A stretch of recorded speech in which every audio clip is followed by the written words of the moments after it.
اما بعد فاعوذ باللہ من الشیطان الرجیم بسم اللہ الرحمن الرحیم ولو انہم اذ ظلموا انفسہم جاؤک صدق اللہ العظیم و صدق رسولہ النبی الکریم الامین المکین الرؤوف الرحیم قال اللہ تبارک و تعالی فی شان حبیبہ مخبرا و آمرا ان اللہ و ملائکتہ یصلون علی النبی یا ایہا الذین آمنوا صلوا علیہ وسلموا تسلیما اللہم صلی علی سیدنا و مولانا محمد وعلی آل سیدنا و مولانا محمد وبارک وسلم وصلی علیہ الصلاۃ والسلام علیک یا رسول اللہ وعلی آلک و صحابک یا حبیب اللہ۔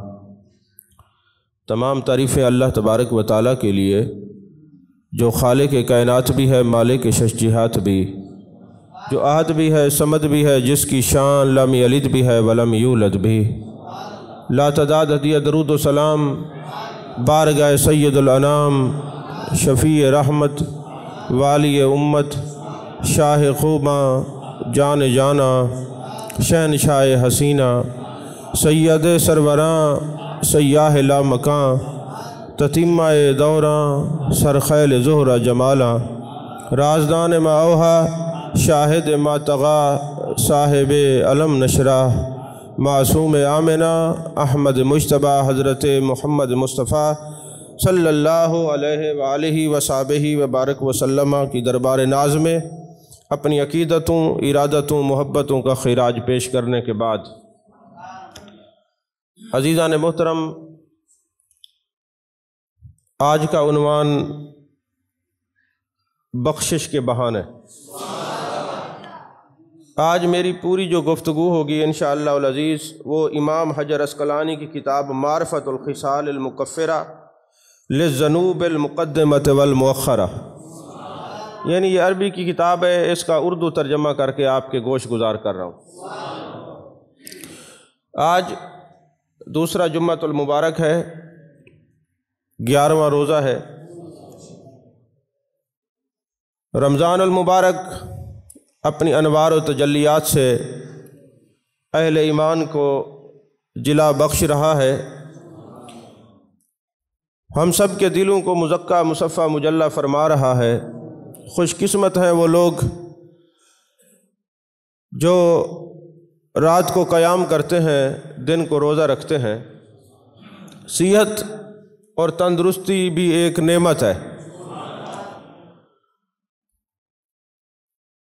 ہر چیز کی قدر اس وقت ہوتی ہے جب وہ نعمت چلی جاتی ہے۔ صحت کی قدر کسی بیمار سے پوچھیے، زندگی کی قدر کسی مرے ہوئے سے پوچھیے، علم کی قدر کسی جاہل سے پوچھیے، اکملیت کی قدر کسی ناقص سے پوچھیے۔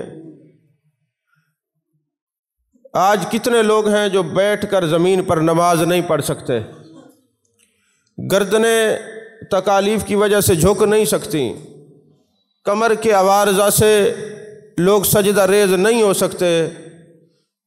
ہر اس آدمی کو اللہ کا شکر ادا کرنا چاہیے جن کی جبین نیاز سجدوں میں زمین پر جھک جاتی ہیں، اور وہ لذتوں کو، سجدوں کی لذتوں سے آشنا رہتے ہیں۔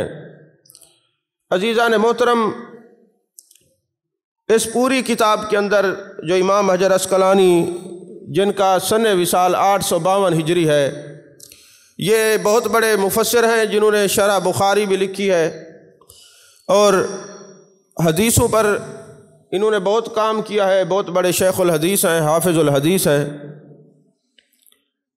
شیخ الحدیث کہتے ہیں حدیث پڑھانے والے کو، حافظ الحدیث کہتے ہیں جس کو 1,00,000 حدیثیں زبانی یاد ہو۔ تو عزیزان محترم، انہوں نے وہ احادیث مبارکہ جان کائنات، جان عالم مصطفیٰ، جان رحمت صلی اللہ علیہ وسلم کی اکٹھی کی ہیں، جس سے عمل کرنے سے اگلے پچھلے گناہ معاف ہو جاتے ہیں۔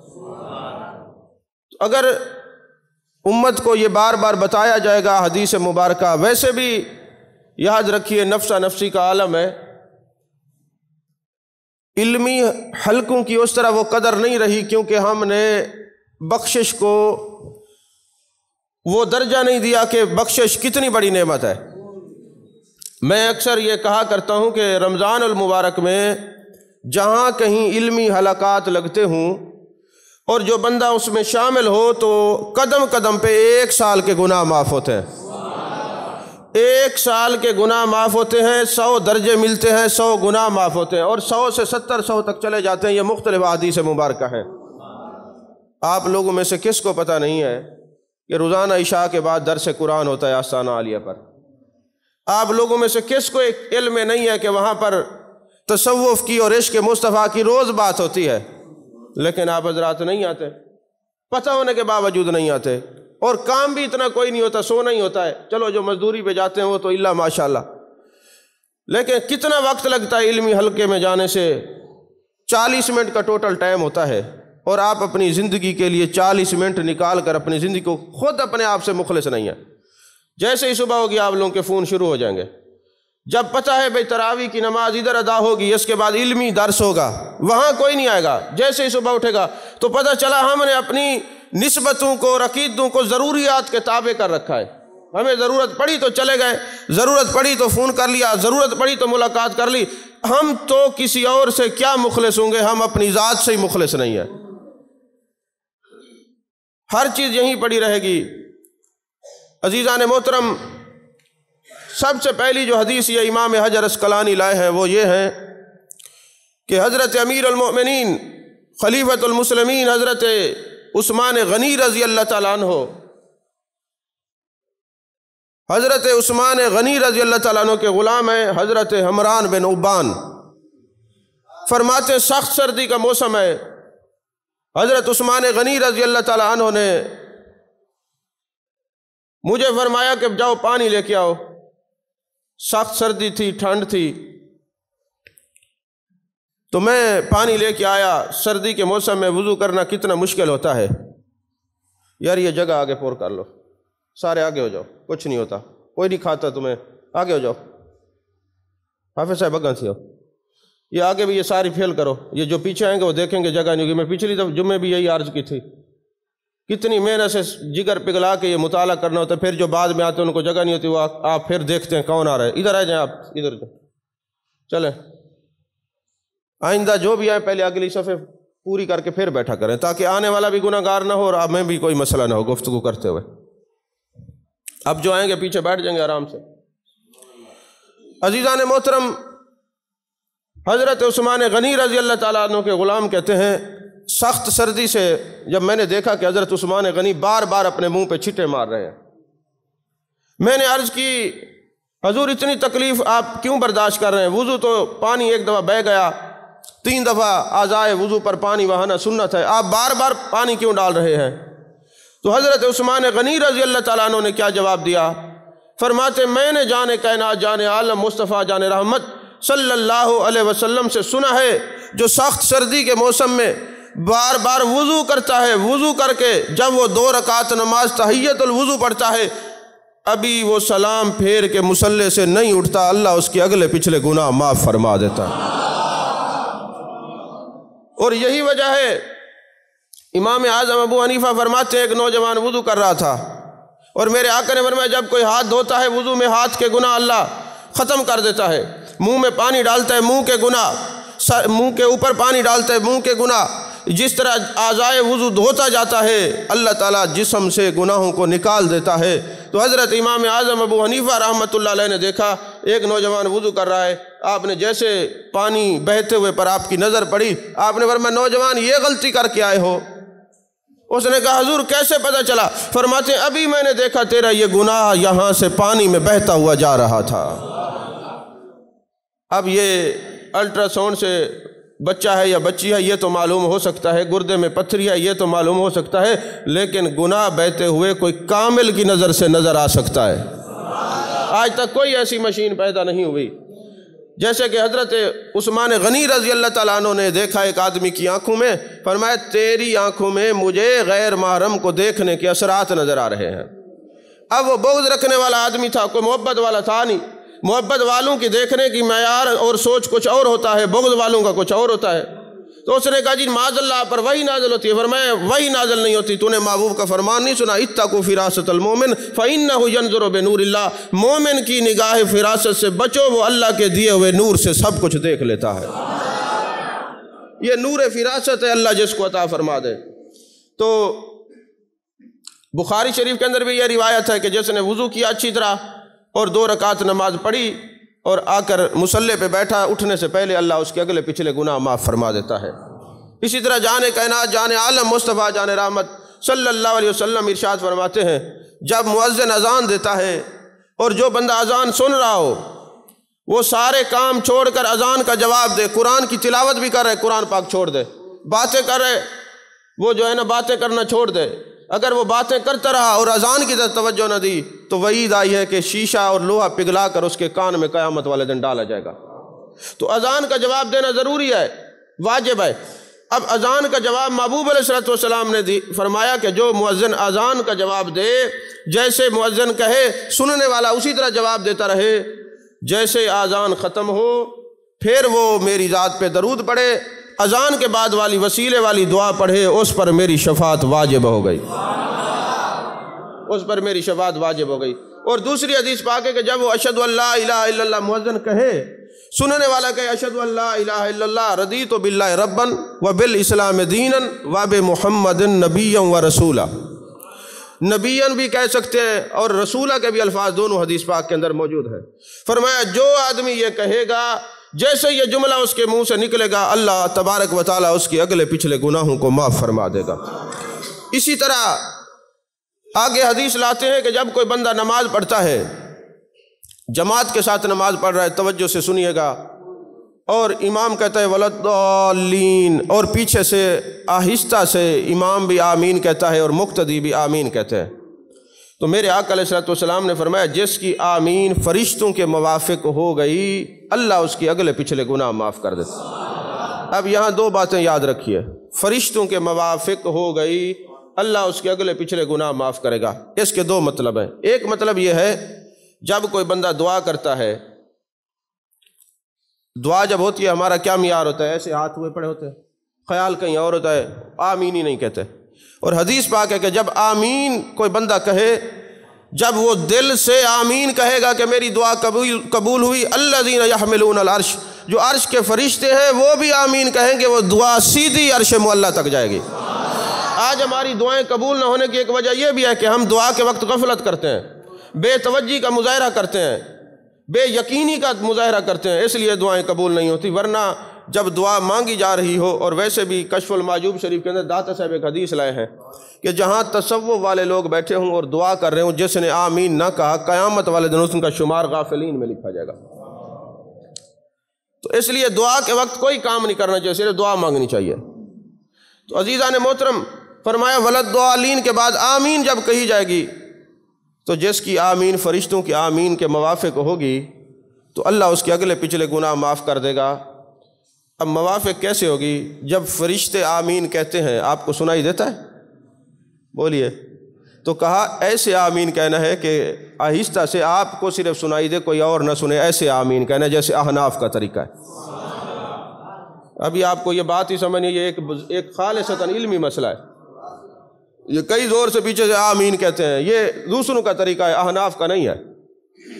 بہرحال یہ صحابہ کا طریقہ یہی ہے۔ بعد میں محبوب علیہ السلام پہلے آمین اونچی آواز میں کہتے تھے، بعد میں محبوب علیہ السلام کے صحابہ آہستگی سے آمین فرماتے تھے، تو یہ فرشتوں کے موافق ہے۔ محبوب نے فرمایا جس نے، اب یہ توجہ دلانے کا عنصر ہے کہ جب یہ دعا مانگی جائے گی اہدنا الصراط المستقیم صراط الذین انعمت علیہم غیر المغضوب علیہم ولا الضالین، کو وجہ کیا ہے؟ بندہ یہ صراط مستقیم پہ چلنا چاہتا ہے اور جو مغضوب لوگ ہیں ان سے بچنا چاہتا ہے، وہ توجہ میں کھڑا ہے، اس لیے اس نے آمین کہا ہے۔ جب وہ توجہ سے آمین کہے گا تو اس کے اگلے پچھلے گناہ معاف کر دیے جائیں گے۔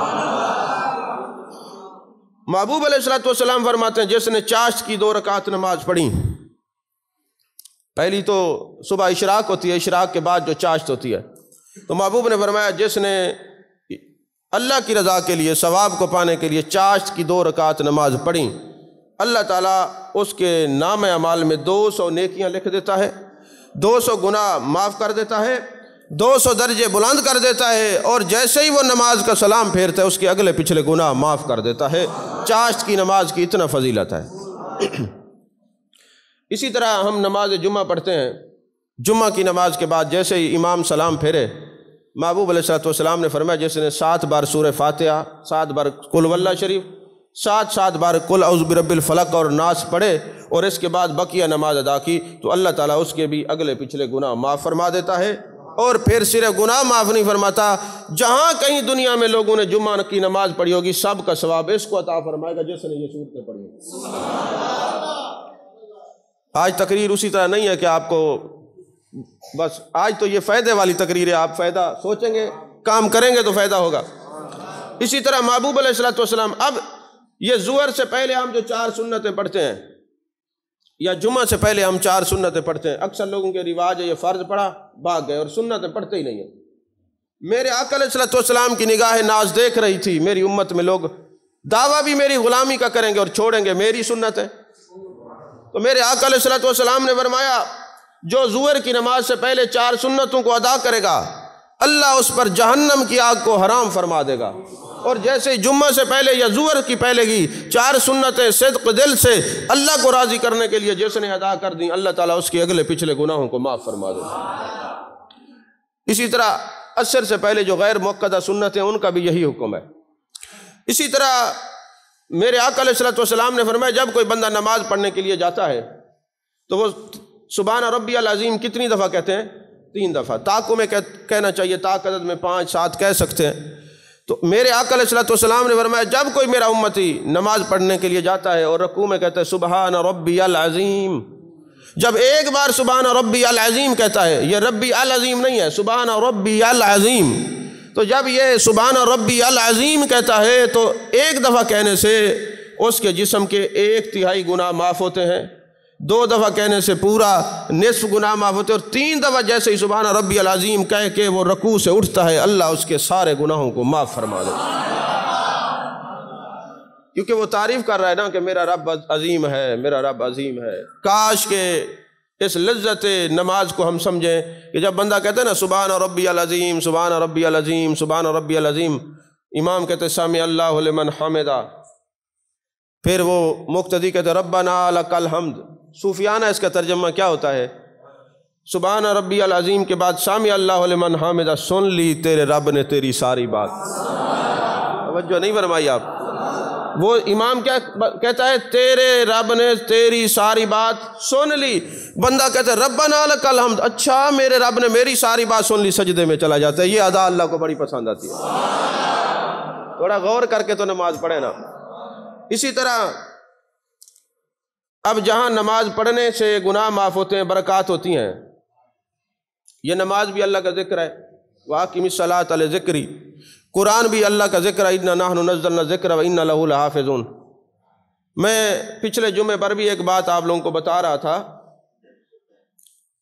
پھر میں دوہرا دیتا ہوں، نئے لوگ بیٹھے ہیں، ہمارا کام ہوتا ہے توجہ دلانا، باقی آپ کی مرضی، مصلی پہ ہم نے کھڑا کر کے آپ کو لا کے مصلی پہ کھڑا کر دینا ہے، باقی نماز پڑھیں نہ پڑھیں آپ کی مرضی۔ یہ جو کبوتر ہے نا، آج ہر بندہ رزق کی وجہ سے پریشان ہے، میرا رزق تنگ ہے، میرا رزق تنگ ہے، بس رو رہے ہیں، بس رزق تنگ ہے۔ کبھی آپ نے دیکھا ہے مکے میں کبوتر ہیں، پاکستان سے گندم لے کے جا رہے ہیں، دانہ لے کے جا رہے ہیں، بغداد شریف جاتے ہیں تو لوگ کہتے ہیں یار وہاں بغداد شریف جائیں گے وہاں کبوتر ہیں، ہر دربار اور مزار پہ آپ کو کبوتر نظر آئیں گے اور لوگ ان کو دانہ ڈال رہے ہوتے ہیں، دیکھا ہے نا آپ نے؟ آخر سبب کیا ہے کہ یہ کبوتر رزق کی تلاش میں نہیں جاتا، اس کا رزق اس کے قدموں میں خود آتا ہے۔ وجہ کیا ہے؟ اللہ نے قرآن میں فرمایا وجہ صرف یہ ہے کہ جو اللہ تعالیٰ کے ذکر سے اعراض کرے گا میں اس کی معیشت کو تباہ کر دوں گا، اور جو میرا ذکر کرتا رہے گا میں اس کو ایسی جگہوں سے رزق دوں گا کہ اس کے وہم و گمان بھی نہیں ہوگا۔ چونکہ یہ کبوتر اللہ کا ہر وقت ذکر کرتا ہے، اس کے ذکر کرنے کی برکات کی وجہ سے وہ جہاں بھی ہوتا ہے لوگ دور سے اس کے لیے رزق لے کے جاتے ہیں، اور جب رزق کو تنگ کر دیا جاتا ہے تو اللہ فرماتا ہے وَلَا تَكُونُوا كَالَّذِينَ نَسُوا اللَّهَ فَأَنسَاهُمْ أَنفُسَهُمْ، کہ ہم اس کو اتنا خود کے اندر گم کر دیتے ہیں، وہ اتنا پریشانیوں میں پریشان ہوتا ہے کہ خود کوئی بھول جاتا ہے۔ وجہ کیا ہے؟ اس نے ہمارا ذکر چھوڑ دیا ہے۔ جو ہمارا ذکر کرے گا فَاذْكُرُونِي أَذْكُرُكُمْ، پھر ہم اس کا رزق کا بھی انتظام کریں گے، اس کا ذکر بھی کریں گے۔ حضرت عیسیٰ علیہ السلام ایک جگہ سے گزرتے ہیں، بڑا خوبصورت شہر ہے، بڑے وہاں پہ سرسبز و شاداب کھیت ہیں، رزق کی فراوانی ہے، اور لوگ بھی بڑے خوبصورت ہیں، اور بڑا ہنستا مسکراتا شہر ہے، ہر شے وہاں پہ زندگی کی میسر ہے۔ ابھی وہاں سے گزرے ہیں تو دیکھا کچھ عرصے بعد آئے نا تو شہر ہی ویران ہو چکا تھا، جو عمارات تھی وہ زمین بوس ہو چکی تھی، کوئی نام لینے والا نہیں تھا۔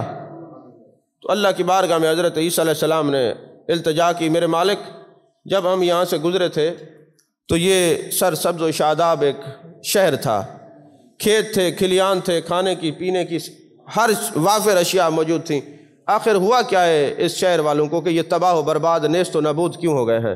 تو اللہ تعالیٰ نے وحی الہی نازل ہوئی، فرمایا اے میرے پیارے عیسیٰ روح اللہ، بات یہ ہے کہ ایک بے نمازی شخص اس علاقے میں آ کے رکا ہے، رات کو اس نے قیام کیا ہے، صبح نماز نہیں پڑھی اور اٹھ کے منہ دھویا ہے، پھر بارش ہو گئی ہے، اس کے منہ دھونے والا پانی پورے علاقے میں گیا ہے، جس کی نحوست سے پورے شہر کو ہم نے تباہ کر کے رکھ دیا۔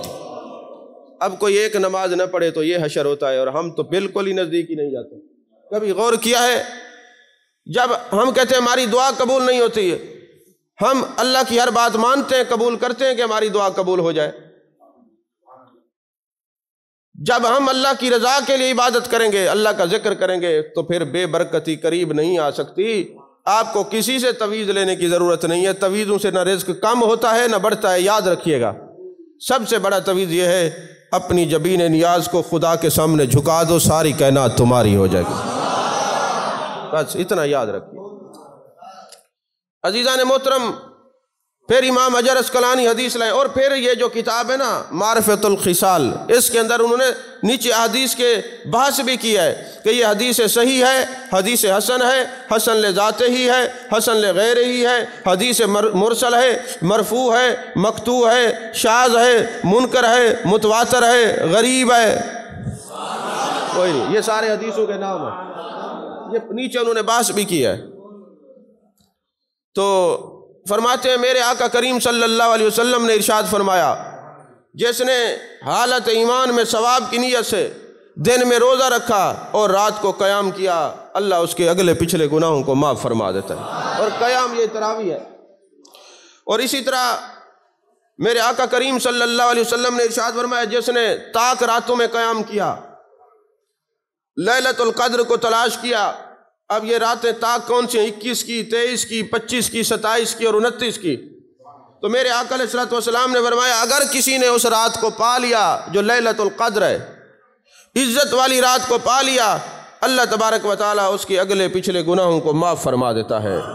اسی طرح 9 ذی الحج کا روزہ، 9 ذی الحج، حاجی جو حج پہ جاتا ہے اس کے لیے تو روزے کا حکم ہے وہ نہ رکھے، کیونکہ مشقت ہوتی ہے، چلنا ہوتا ہے، لیکن جو گھروں میں موجود ہیں حج پر نہیں ہے تو 9 ذی الحج کو جو روزہ رکھتا ہے، میرے مصطفیٰ کریم صلی اللہ علیہ وسلم نے فرمایا اس کے اگلے پچھلے گناہوں کو معاف کر دیا جاتا ہے۔ اور دعا کریں اللہ تعالیٰ فلسطین کو دشمنوں کے تسلط سے آزاد فرمائے، غزہ اور فلسطین کی خیر فرمائے۔ تو میرے آقا علیہ الصلوۃ والسلام نے فرمایا جس نے عمرے کا احرام یا حج کا احرام مسجد فلسطین سے باندھا اور مسجد حرام میں آ کے عمرہ یا حج کرنے کے بعد احرام اتارا، اللہ اس کے اگلے پچھلے گناہوں کو معاف کر دیتا ہے اور اس پر جنت کو واجب کر دیتا ہے۔ اب یہ کتنی یہ بخشش کے بہانے نہیں تو اور کیا ہے۔ اور پھر میرے آقا علیہ الصلوۃ والسلام فرماتے ہیں کہ جب کوئی بندہ عمرہ کرنے جاتا ہے یا حج کرنے، جیسے ہی وہ 7 چکر لگاتا ہے، طواف کے چکر اس کے مکمل ہوتے ہیں، گناہ ختم ہو جاتے ہیں۔ مقام ابراہیم کے پاس 2 رکعت نماز واجب طواف پڑھتا ہے، جیسے ہی سلام پھیرتا ہے سارے گناہ معاف ہو جاتے ہیں۔ صفا مروہ جاتا ہے، تیز تیز قدموں سے جب سبز بتیوں کے پاس وہ چلتا ہے نا، اس کو اللہ تعالیٰ ہر چکر پہ 7 حضرت اسماعیل کی اولاد سے غلام آزاد کرنے کا ثواب دیتا ہے، اور ایک غلام آزاد کرنے کا ثواب کامل جنت ہے۔ اور فرمایا جب حج عمرہ کوئی کر لیتا ہے، اپنے سر کے بالوں کو جو ہے نا وہ حلق کرواتا ہے، اس طرح پھرواتا ہے، جتنے سر کے بال ہوں گے اللہ اتنے گناہوں کو معاف کر دے گا۔ اب کوئی گنتی تو نہیں کر سکتا سر پہ کتنے بال ہیں، فرمایا لا تعداد نیکیاں بھی دوں گا اور بے حساب بخشش بھی عطا کر دوں گا۔ اور فرمایا جو میدان مینا کے اندر جاتا ہے حج کے موقع پر اور جا کے اپنا سر پہ حلق کرواتا ہے، اللہ تعالیٰ اس سر پہ جہنم کی آگ کو حرام قرار دیتا ہے۔ وہ سر جس نے میدان مینا کے اندر حج کے موقع پر سر پہ حلق کرایا ہے وہ جہنم کی آگ سے محفوظ رہے گی۔ پھر جو حج پہ جاتا ہے میرے آقا علیہ الصلوۃ والسلام کیا فرماتے ہیں کہ 9 ذی الحج پہ جب حاجی حج پر ہوتا ہے تو اللہ تبارک و تعالیٰ ہر حاجی کو سلام بھی بھیجتا ہے اور بخشش کا پیغام بھی بھیجتا ہے۔ ہر حاجی کو سلام بھی بھیجتا ہے اور بخشش کا پیغام بھی۔ اور جس کو حضرت ابراہیم خلیل اللہ کو اللہ تبارک و تعالیٰ نے فرمایا، فرشتوں نے 6 فرشتوں نے فرمایا سلام علی ابراہیم، بیٹھ جائیں، اوپر بندوق کراس کر کے آنا گناہ ہے۔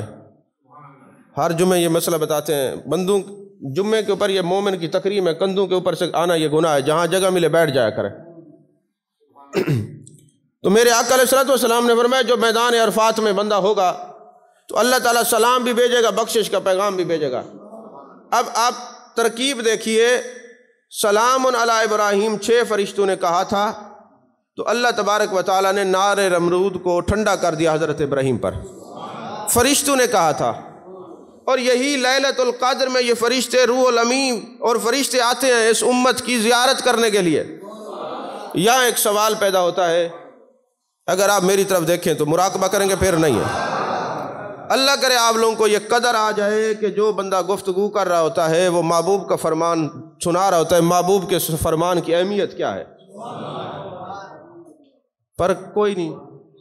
اب یہ کتاب عربی میں ہے، اس کا ترجمہ کرنے میں کتنا وقت لگا ہے اور کس لیے کہ آپ کو فائدہ ہو جائے، آپ سو جاتے ہیں۔ میں ایک بات کہا کرتا ہوں کہ جو بندہ سویا پڑا ہو نا اس کو سلام کرنا جائز نہیں ہوتا، السلام علیکم ورحمۃ اللہ، جو سویا پڑا اس کو سلام نہیں کرتے، اور جو مرا پڑا اس کو تو ویسے جائز نہیں ہے۔ تو جو السلام علیکم یا اہل القبور کہتے پتہ لگا ہے یہ مرے نہیں ہے، انہوں نے مکان بدلی کیا ہے، سلام کیا جا سکتا ہے۔ اور جب سوئے ہوں کو سلام کرنا جائز نہیں ہے تو پھر سوئے ہوں کو تقریر سنانا بھی تو جائز نہیں ہے نا۔ تو اس لیے میں کہتا ہوں جاگ کے سنا کریں، کوئی فائدہ ہو جائے۔ یہ نا حدیث پاک لکھوا کے مسجد کے دروازے پہ لگا دیں کہ مسجد میں جمعے پہ آنے کے آداب کیا ہیں اور کیسے بیٹھنا ہے۔ اب ہر ایک بندے کو گھر جا کے تو ہم نہیں سمجھا سکتے، لائیو بھی نہیں سنتے، سمجھتے بھی نہیں ہیں۔ جو چیز محبوب علیہ الصلوۃ والسلام نے منع کر دیا ہے کہ جہاں جائیں مسجد میں آپ جگہ بیٹھ جائیں، کندھوں کے اوپر سے جانا گناہ ہے، اتنی بڑی وعید ہے کہ جیسے صفیں بن جائیں اوپر سے جو گزر کے آئے گا گویا وہ جہنم کی دیواریں کود کے جہنم میں آیا، یعنی معاذ اللہ اتنا بڑا گناہ ہے۔ مومنین کے کندھوں، یہ تکریم نہیں ہوتی نا کسی مومن کے سر اور منہ کو آپ پاؤں لگا کے اوپر سے کراس کر کے، یہ میں نے ہر جمعے یہ بیان کرتا ہوں۔ اب یہی حال ہے کہ آپ اس کو بینر پہ لکھوا کے دروازے پہ بھی لگا دیں اور ایک بندہ دروازے پہ کھڑا رہے جو بھی ہے کہ حضرت پہلے یہ پڑھیں اور پھر اندر تشریف لے جائیں تاکہ گناہ سے بچے۔ اس کے علاوہ اور تو کوئی حل ہی نہیں، کیوں جی اور کچھ چارہ ہے اس کے علاوہ؟ یہی بنتا ہے، یا تو پھر میں تقریر نہ کروں، تقریر آپ کریں، میں گیٹ پہ کھڑے ہو کے مسئلہ بتاتا رہوں گا۔ 22 سال ہو گئے مسئلہ بتاتے، آج تک سمجھ نہیں آئی اور پتہ نہیں کب سمجھ آئے گی۔ آخری دنیا میں چلے گئے، پھر سمجھ آئی بھی تو کیا، پھر یہ تو پھر یہاں سے جو شریعت کی دجیاں اڑانے کی سزا ہے وہ تو قبر میں ویسے مل ہی جائے گی، احتیاط کیا کریں۔ اچھا میں کیا کہہ رہا تھا، مجھے بات ہی بھول گئی ہے۔ اللہم صلی علی سیدنا مولانا محمد وبارک وسلم۔ تو جو بندہ حج پہ جاتا ہے تو 6 فرشتے کہیں سلام علی ابراہیم تو نار نمرود ٹھنڈی ہو جاتی ہے۔ اور اگر میرے آقا علیہ الصلوۃ والسلام کسی کو سلام کا جواب دیں جہنم کی آگ ٹھنڈی ہو جاتی ہے۔ پھر وہ کتنا خوش قسمت ہے جس کو اللہ سلام بھی عطا فرما رہا ہے اور بخشش کا پیغام بھی عطا فرما رہا ہے۔ یہ بخشش کے بہانے ہیں۔ اب مینا جائیں، عرفات جائیں، مزدلفہ جائیں، کنکریاں ماریں، یہ سارے جب یہ بندہ جاتا ہے نا تو سوچتا ہے کہ یار ایسا کیوں ہے، تو ایک ہی جواب ملتا ہے، بس بخشش کے بہانے ہیں، بخشش کے بہانے ہیں، وہ بخشنا چاہتا ہے کہ آ جاؤ میرے در پر۔ تو اسی طرح سورہ حشر کی جو آخری آیات بینات ہیں، هو اللہ الذی لا الہ الا هو المالک القدوس السلام المؤمن المہیمن، یہ 3 آیات آخری جو بندہ صبح پڑھتا ہے اور شام تک فوت ہو جائے اس کے اگلے پچھلے گناہ معاف ہوتے ہیں، فرشتے اس کی حفاظت کرتے ہیں۔ اور اگر رات کو پڑھتا ہے، اور محبوب فرماتے تھے جب بستر پہ جایا کرو تو یہ سورہ حشر کی آخری 3 آیات پڑھا کرو، زندگی کا کوئی پتہ نہیں، یہ وہ آیات بینات ہیں جس سے اگلے پچھلے گناہ معاف ہو جاتے ہیں۔ اسی طرح میرے آقا کریم صلی اللہ علیہ وسلم نے فرمایا اگر کوئی نابینا آنکھوں سے معذور شخص راستے میں کھڑا ہو اور راستہ طے کرانے کے لیے اس کے پاس کوئی اسباب نہ ہو، تو جس بندے نے اس نابینا کا ہاتھ پکڑ کر 40 قدم چلا اس لیے کہ یہ منزل تک پہنچ جائے، ابھی 40 قدموں تک پہنچا نہیں تھا، اللہ نے اس کے اگلے پچھلے گناہوں کو معاف فرما دیا ہے۔ ہم کیا کرتے ہیں؟ نابینا کو کھڑا ہو تو جان کے سائیڈ مار کے جاتے ہیں، کیونکہ اخلاقیات اتنی آ چکی ہے۔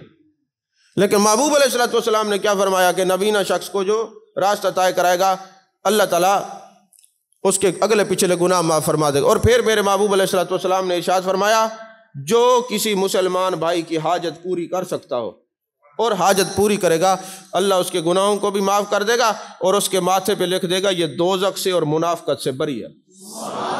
اور ہم کیسے لوگوں کے کام آتے ہیں؟ کام آ بھی سکتے ہیں تو کام خراب کرنا تو ہمیں آتا ہے، صحیح کرنا نہیں آتا۔ اور محبوب نے فرمایا جو کسی کے کام کو درست کرے گا، صحیح کرے گا، تو جان کائنات صلی اللہ علیہ وسلم نے فرمایا کہ اللہ اس کے اگلے پچھلے گناہوں کو معاف بھی فرما دیتا ہے، دوزخ اور نفاق سے بری بھی فرما دیتا ہے۔ اور ایک حدیث پاک ہے کچھ چیزیں ایسی ہوتی ہیں جو عمر سے بھی ملتی ہیں، یعنی بندے کی عمر جو اپنی ہے نا بڑھتی جاتی ہے۔ مثلا محبوب علیہ السلام نے فرمایا جس کی عمر 40 سال ہو جائے گی نا وہ 3 بیماریوں سے محفوظ ہو جائے گا۔ جنون سے، پاگل پن کا دورہ، 40 سال سے پہلے جو پاگل ہو گیا، جو 40 سال کی عمر میں پہنچ جاتا ہے نا، جنون سے، برس سے اور جزام سے۔ برس یہ جو بندے کی سفیدی جسم پہ پھیل جاتی ہے، اور جزام جو اتنی الرجی ہو جائے کہ بندے کے جسم میں کیڑے پڑ جائیں۔ تو محبوب علیہ السلام نے فرمایا یہ میری امت میں اللہ نے یہ انعام رکھا ہے کہ جب بندہ 40 سال کی عمر میں پہنچ جاتا ہے یہ 3 چیزوں سے اللہ اس کو بچا لیتا ہے، مجنون پن سے، جزام سے اور برس سے۔ اور فرمایا جب یہ 50 سال کا ہو جاتا ہے اور دنیا سے جاتا ہے اللہ اس کا آسان حساب لیتا ہے، سختی نہیں فرماتا۔